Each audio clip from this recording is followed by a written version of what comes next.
Hello defence aspirants, welcome back to Force Defence Academy YouTube channel. So जैसे कि आप सभी को पता है, हम एफकेट के प्रीवियस ईयर क्वेश्चंस को डिस्कस कर रहे हैं। और जैसे कि अब एफकेट के एडमिट कार्ड भी रिलीज़ हो चुके हैं, सो अपने जाके एडमिट कार्ड डाउनलोड करके अपना सेंटर देखें और अपनी एग्ज़ाम को बूस्टअप करें। सो आज जैसे कि हम ऑलरेडी इसके पहले रिकॉर्ड कर सकें, ये हमारा 5th लेक्चर है, तो उसमें हम आने वाले अपकमिंग जो प्रीवियस ईयर क्वेश्चंस आए उनको डिस्कस करेंगे। So let's start with the today's session. So question number 1 for today's lecture: who was the first Indian to win an individual medal in the Olympics? फिर जैसे कि मैंने बोला था कि एग्ज़ाम में ओलंपिक मतलब एफकेट वालों को कुछ खास ही लगाव है इस टॉपिक से। सो ओलंपिक्स, कॉमनवेल्थ गेम्स और मतलब स्पोर्ट्स से काफ़ी सारे क्वेश्चंस आते हैं, खासकर ओलंपिक से। तो जैसे कि अब इसमें इंडिविजुअल ओलंपिक गेम किस इंडियन ने जीता था, तो answer number D is the correct answer. JD Jadhav, ये थे किससे? रेसलिंग से। रेसलिंग से रिलेटेड हैं। और कुश्ती में जैसे कि हमारा इंडियंस का काफ़ी, हम हर बार हम ओलंपिक में मेडल एक्सपेक्ट भी करते हैं। सो जो फर्स्ट इंडिविजुअल मेडल था ओलंपिक में वो था केडी जादव का। सो the correct answer of question number 1 is D. Now moving towards the next question. Question number 2, Kaziranga national park is famous for. So again जैसे कि मैंने ज्योग्राफी में बोला है कि हमें किस किस टॉपिक से पढ़ना है, उसमें से वाइल्ड लाइफ सेंचुरीज़ और नेशनल पार्क भी बहुत ज़्यादा इंपॉर्टेंट है। सबको पता है कि काजीरंगा नेशनल पार्क आसाम में है, तो इस बार उन्होंने इसकी लोकेशन ना पूछते हुए हमसे पूछा कि किसके लिए फेमस है। सो वन हॉर्न राइनो, ठीक है, ये सिर्फ और सिर्फ आसाम में पाए जाते हैं और काजीरंगा नेशनल पार्क फेमस ही इन वन हॉर्न राइनोस के लिए, ठीक है। So the correct answer of question number 2 is option number A. Now moving towards the next question. Question number 3, the branch of science that study cell is called. फिर जैसे कि मैंने बोला था, किस चीज़ की स्टडी को क्या नाम से बुलाया जाता है, मतलब ये वन वर्ड सब्स्टिट्यूशंस के क्वेश्चन है, तो सेल की स्टडी को क्या बोला जाता है। So the study of cell is called, option number A, cytology is the correct answer. So study of cell हो गया, स्टडी ऑफ टिश्यू हो गया, तो जितने भी अलग अलग तरीके के साइंस से रिलेटेड जो क्वेश्चन हैं जो इस टाइप के बनते हैं वो भी प्रिपेयर करने हैं। बहुत बहुत इंपॉर्टेंट क्वेश्चन है साइंस पर्सपेक्टिव से। एग्जाम में हर साल कुछ ना कुछ इस टाइप से क्वेश्चन देखने को मिलते हैं। So correct answer of question number 3 is option number A. Question 4, C.V. Raman. Sir, C.V. Raman was awarded Nobel Prize for his work connecting with which of the following phenomenon of radiation? So the science के field में first हमको Nobel prize sir CV Raman को मिला था, 1930 में मिला था। हमको सबको पता है फिजिक्स में कंट्रीब्यूशन है उनका, बट स्पेसिफिकली यहाँ पे पूछा गया है कि किस वजह से उनको मिला था। So the correct answer of this question is scattering of light. This is also known as Raman effect. Raman effect के कारण स्कैटरिंग, तो वो स्कैटरिंग ऑफ लाइट था। तो सीवी रमन को 1930 में साइंस में इंडिया का फर्स्ट था। और फर्स्ट नोबेल किसको मिला है? सो फर्स्ट नोबेल प्राइज मिला है रविंद्रनाथ टैगोर को। रविंद्रनाथ टैगोर को गीतांजलि जो उनका वर्क था उसके लिए उन्होंने रविंद्रनाथ टैगोर जिनको फर्स्ट लिटरेचर में मिला था और वो पहला नोबेल प्राइज़ था। और सर सीवी रमन को फिजिक्स के लिए मिला है, स्कैटरिंग के लिए। सो the correct answer of question number 4 is a. Now question number 5, in which city is the headquarter of Asian Development bank is located. अब काफ़ी सारे, जैसे कि मैंने बोला था कि जितने भी इंपॉर्टेंट ऑर्गेनाइजेशंस हैं उनकी लोकेशंस, उनका ईयर ऑफ एस्टेब्लिशमेंट बहुत बहुत इंपॉर्टेंट है। एशियन डेवलपमेंट का headquarter it is in Manila, it is in Philippines. Philippines की कैपिटल भी है मनीला। सो फिलीपींस में एशियन डेवलपमेंट बैंक का हेडक्वार्टर लोकेटेड है। So correct answer of question number 5 will be option number A. Now question number 6, Todarmal was associated in Akbar darbar. तो अकबर के जो 9 रत्न थे, ठीक है, उनमें से एक तोदरमल भी थे। तो वो पूछा हुआ है कि वो किससे एसोसिएटेड है, तो वो एसोसिएटेड थे फाइनेंस से। मनसाबदार सिस्टम भी तोदरमल के द्वारा ही अकबर के उसमें करा गया था। सो फाइनेंस जो सिस्टर फाइनेंस है, तोदरमल किससे रिलेटेड है? फाइनेंस से रिलेटेड है। उसके अलावा जितने भी नवरत्न हैं वो भी रिपीटेडली पूछे गए हैं। वो अशोक के टाइम पे भी कुछ जेम्स थे, उनको भी पढ़ने हैं, और अकबर के टाइम के भी जो थे उनको भी पढ़ने हैं, और वो किस फील्ड से रिलेटेड है। एफ कैट में ये इस क्वेश्चन से बार बार इसका टाइप के क्वेश्चन रिपीट होते हैं। Question number 7. Which sports personality have been awarded the honorary rank of group captain in the Indian Air Force? तो इसके पहले जैसे कि हमने क्वेश्चंस करे थे तो उसमें पूछा था कि टेरिटोरियल आर्मी के लिए कौन को इसको ऑनररी रैंक मिली है। इस बार इंडियन एयरफोर्स के लिए, तो उस टाइम पे भी मैंने बताया था। तो correct answer will be Sachin Tendulkar. Sachin Tendulkar को ग्रुप कैप्टन की रैंक इंडियन एयरफोर्स में मिली हुई है। सो इस टाइप के क्वेश्चन बहुत बहुत इंपॉर्टेंट है। और एक और MS धोनी को टेरिटोरियल आर्मी में रैंक मिली हुई है। So correct answer of question number 7 will be option number D. Now moving towards the next question. Question number 8. Which among the following is the author of the book A Band in the River? A Band in the River is the book written by V.S. Naipaul. इनको भी Nobel prize in literature मिल चुका है।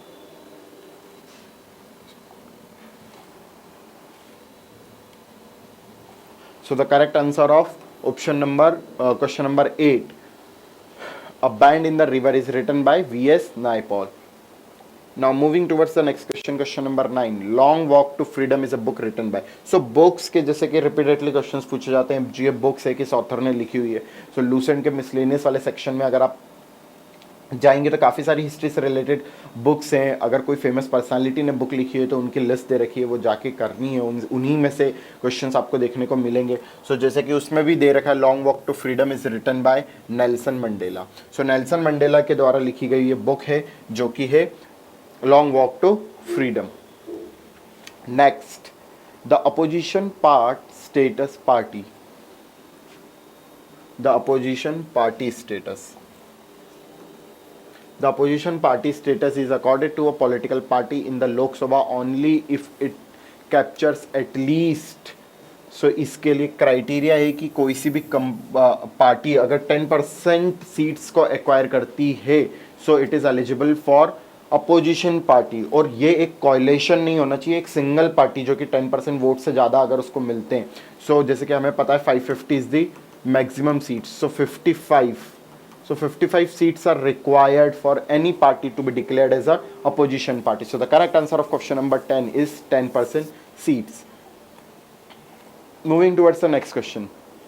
Question number 11. 38th parallel is a boundary line between. So international boundary is also a very very important part.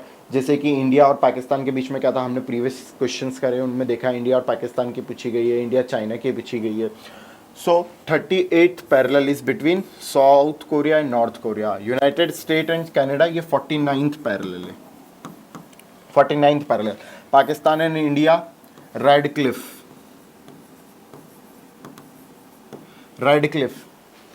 Is the correct. So इस type के questions बार बार मतलब boundary से related questions पूछे जाते हैं, तो ये भी एक बार प्रिपेयर करके जाना है, ठीक है। सो क्वेश्चन नंबर 11 का correct answer is south Korea and North Korea. 38th parallel pass is the boundary between North Korea and South Korea. Now, question number 12. Satyamev Jayate is borrowed from which of the following? So, Satyamev Jayate is borrowed from Mandok Upanishad से हमने लिया है सत्यमेव जयते। So, the correct answer of question number 12 is A. Very very important question. इस type के question बार बार एफकेट में repeat किए जाते हैं, ठीक है। एक ये है और एक अशोक स्तंभ हमने कहाँ से लिया है, ठीक है। तो ये वाले दो क्वेश्चंस तो बहुत इंपॉर्टेंट है, ठीक है। Question number 13. Who was the first commander in chief of Indian Air Force after independence in India? So the correct answer of this question is option number D, Thomas Walker Elmhirst. ये first independent India के first क्या बने थे, हमारे air commander in chief. So और ऐसा ही हमारे लिए कभी आर्मी के लिए भी पूछा जा सकता है, नेवी के लिए भी पूछा जा सकता है। तो इस तरीके के आंसर आपको कहाँ देखने को मिलेंगे, जो लूसेंट का मिसलेनियस वाला सेक्शन है उसमें फर्स्ट लास्ट वाले जो टॉपिक दे रखे हैं उसी में ये मिलेंगे। तो उस टाइप से ये क्वेश्चंस पूछे गए हैं। So correct answer of question number 13 is option number D. Now moving towards the next question. Question number 14. When is the world poetry day recognised by the UNESCO observed? So world poetry day कब मनाया जाता है, ये हमसे पूछा गया है। World poetry day बनाया जाता है लोकल लैंग्वेजेस को बढ़ावा देने के लिए, उनके लिटरेचर को बढ़ावा देने के लिए यूनेस्को ने डे रिकॉग्नाइज करा था। और वो डे कौन सा है? 21 March. Very very important questions, date से रिलेटेड काफ़ी सारे क्वेश्चंस देखने को मिलते हैं। सारी डेट्स पढ़ना इज मतलब काफ़ी टफ टास्क है, उसको रखने में टाइम भी जाएगा, लेकिन कुछ जो इंपॉर्टेंट है उनको करा जा सकता है, और जो प्रीवियस ईयर क्वेश्चंस में आई हुई है उनको भी करा जा सकता है। तो एक कभी इस टॉपिक से क्वेश्चन बनता है तो इजीली बन जाएगा। क्वेश्चन नंबर 14 का correct answer is option number C, 21 March international poetry day. Question number 15, who founded the Asiatic Society of Bengal in Kolkata. जितने भी एफ कैट में क्वेश्चंस आते हैं उसका लूसेंट में एग्जैक्टली एक एरिया बता सकते हैं हम कि किस एरिया से वो क्वेश्चन आएंगे। क्यों? क्योंकि एक ही बुक से मैक्सिमम क्वेश्चंस बन जाते हैं, तो हमको जब पता है कि कहाँ से पढ़ना है और क्या पढ़ना है तो फिर देरी किस बात की। और हिस्ट्री में जैसे कि आप जाओगे तो हिस्ट्री के एंड वाले सेक्शन में एक टेबल आएगी, उस टेबल में सारी सोसाइटी जो भी पोस्ट इंडिपेंडेंस प्री इंडिपेंडेंस बनी थी, ठीक है, तो वो सारी की सारी दे रखी है, ठीक है। जैसे उसी में से ये आएगा कि एशियाटिक सोसाइटी किसने बनाई थी, तो सर विलियम जोन्स ने बनाई थी, उसमें ईयर भी दे रखा है, कब बनाई थी, 1789 में बनाई थी। तो ऐसे टाइप के क्वेश्चंस प्रिपेयर करके जाने, 1784 सो इस टाइप के क्वेश्चंस प्रिपेयर करके जाने हैं। तो वो एशियाटिक जितनी भी टाइप की सोसाइटी है उनके फाउंडर कौन थे एग्जैक्टली अगर ईयर ना याद रख पाएँ तो फाउंडर्स तो बहुत बहुत इंपॉर्टेंट है, बार बार रिपीटेडली क्वेश्चंस पूछे जाते हैं। So the correct answer of question number 15 is C, sir William Jones. The youngest mountain range in the world is, youngest mountain range in the world is. तो एक geography में जब हम पढ़ते हैं तो ज्योग्राफी में एक थ्योरी है प्लेट टेक्टोनिक थ्योरी, उसके अकॉर्डिंग पूरा की पूरा अर्थ पहले एक सेंट्रल पार्ट था, लैंड था जिसमें Gondwana land, so this is Indo Australian plate थी और ये यूरोशियन थी। जब ये दोनों प्लेट्स आपस में टकराई तो जब ये ऐसे टकराएंगे तो कुछ ऐसा माउंटेन शेप बनेगा। So the mountain is resulted, this is Himalayas. So Himalayas किसका टाइप है? फोल्ड माउंटेन से। कौन से माउंटेन से? फोल्ड माउंटेन है, क्योंकि ये फोल्डिंग ऑफ प्लेट्स के कारण बने हुए, ठीक है। और ये सबसे यंगेस्ट है, तो Himalayan range is the youngest fold mountain in range in the world. सबसे नवीन पर्वत ये जो श्रृंखला है वो कौन सी है? हिमालय से। सो the correct answer of question number 16 is option number A. Now moving towards the next question, in which respect have the central and state relation been specifically termed as municipal relation? So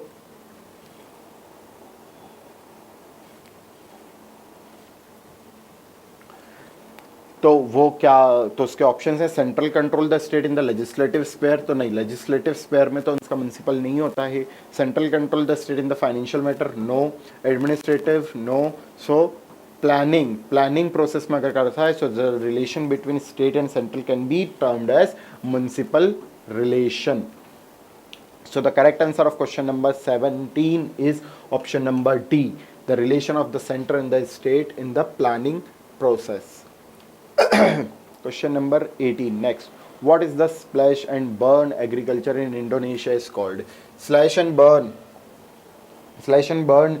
जो agriculture होता है वो इस type का agriculture होता है कि जो ट्राइब्स होती हैं वो किसी पर्टिकुलर एरियाज़ में खेती करने के बाद उस चीज़ को जला देते हैं और वो थोड़े टाइम बाद उसमें खेती करने के बाद किसी और पोजीशन पे चले जाते हैं, वहाँ पे खेती करते हैं, वहाँ पे खेत को जलाते हैं और वहाँ पे खेती करते हैं, फिर उसको छोड़ के आगे चले जाते हैं। तो इस टाइप की जो पूरा स्लैश एंड बर्न एग्रीकल्चर होता है वो अलग अलग जगह पे अलग अलग नाम से जाना जाता है। तो अभी इस बार हमसे पूछा है कि इंडोनेशिया में इसको क्या बोलते हैं। सो इंडोनेशिया में this is called as लेडांग।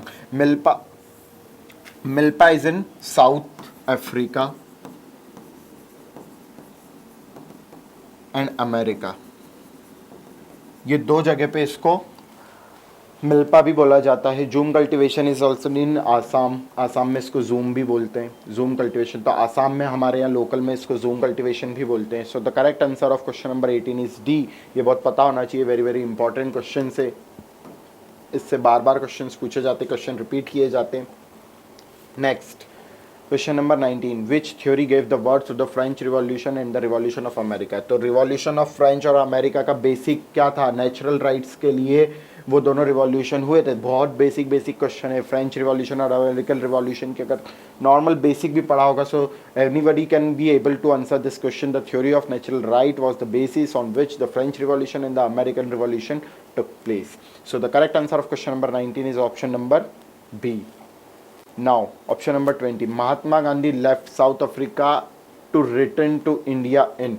Mahatma Gandhi south Africa से इंडिया में कब आए थे? So it was in 1915। सो 1915 में महात्मा गांधी बहुत आए थे। भले यूपीएससी के पेपर हो या भले एफकेट के पेपर हो, महात्मा गांधी का जो जितना भी कंट्रीब्यूशन था इंडियन नेशनल इंडिपेंडेंस के लिए, उसमें तो वो पूरे के पूरे जितने भी इंपॉर्टेंट इवेंट्स हुए हैं, जितने भी कुछ अगर इंसिडेंट्स हुए हैं, तो उन सबको बहुत स्पेसिफिकली लर्न करना है। तो करेक्ट आंसर 1915 है, महात्मा गांधी 1915 में भारत आए, ये सब बहुत इंपॉर्टेंट है। आगे बढ़ते हैं। Question number 21, which of the following is the intercontinental. ठीक है, इसमें इंटरकॉन्टिनेंटल पूछा है, मतलब एक कॉन्टिनेंट से दूसरा continent. Ballistic missile is under development in India. So under development of ballistic missile कौन सी है? सो डेट इज अग्नि 6। अग्नि 6 है जो इंटरकॉन्टिनेंटल ICBM मिसाइल है, जो कि भी अंडर डेवलपमेंट है। तो correct answer of question number 21 is option number D.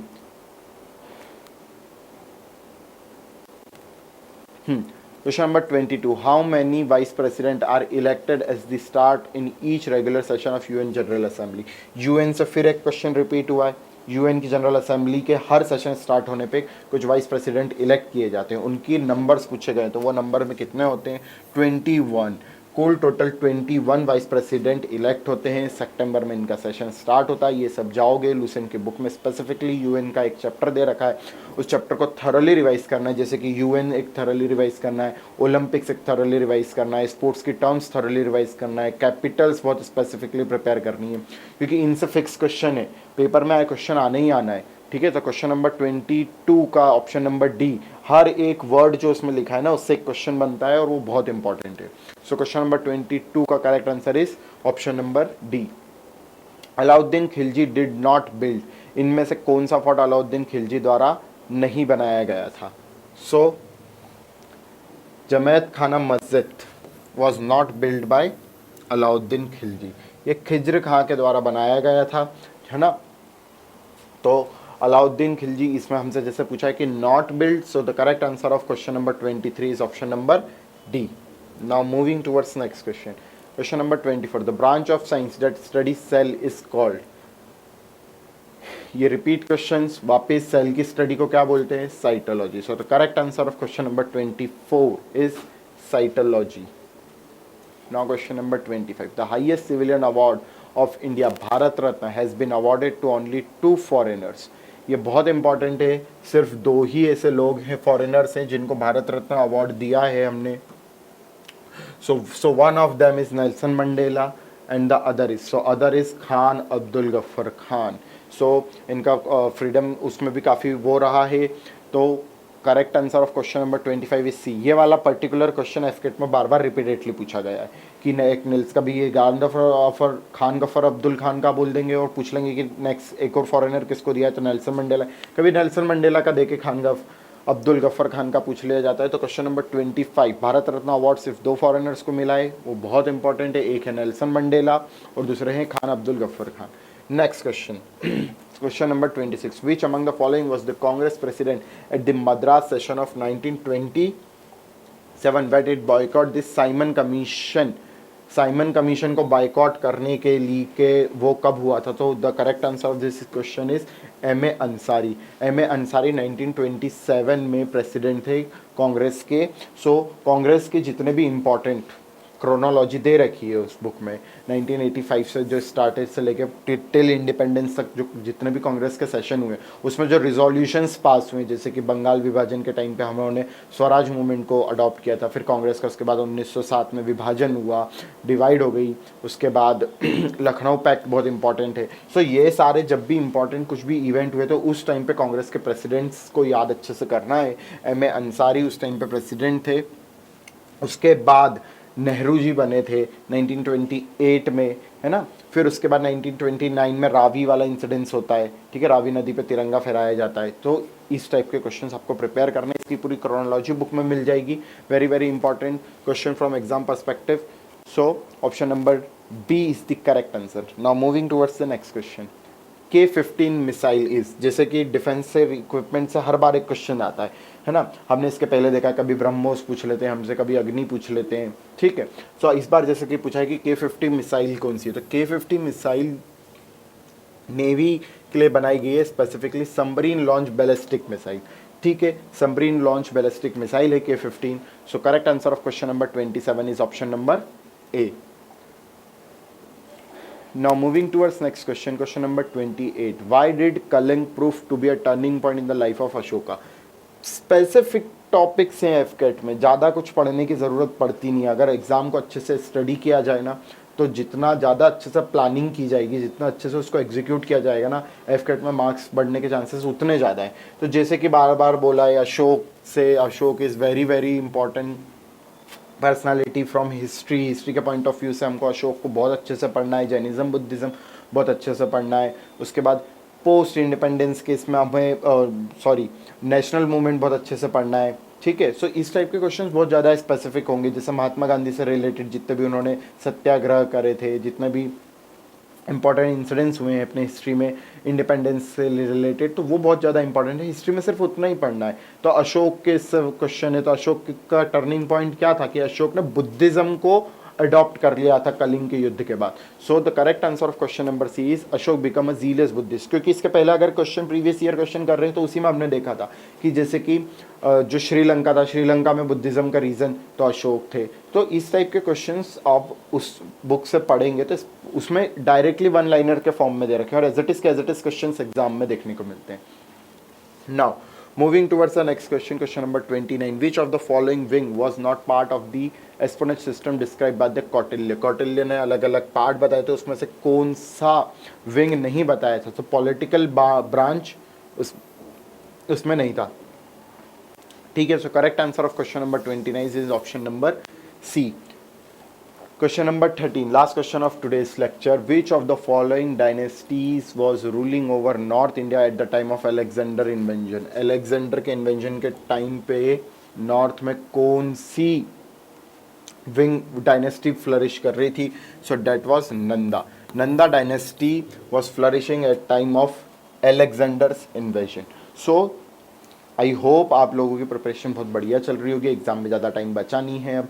सो अपनी परफॉर्मेंस को भी बूस्ट अप कीजिए, जो प्रीवियस ईयर क्वेश्चंस हम डिस्कस कर रहे हैं उनको मल्टीपल टाइम्स रिवाइज कीजिए और उन सेक्शंस को बहुत ज़्यादा फोकस कीजिए जो कि प्रीवियस ईयर क्वेश्चंस में बार बार रिपीट हो रहे हैं। हम पूरे के पूरे around 300 questions previous year questions discuss करेंगे जो कि एग्जाम में पूछे जाते हैं। इससे हमारे सारे वो डायमेंशन कवर हो जाएंगे जो कि एग्जाम परस्पेक्टिव से बहुत बहुत इंपॉर्टेंट है। So I hope your preparation is going well. Best of luck. Thank you.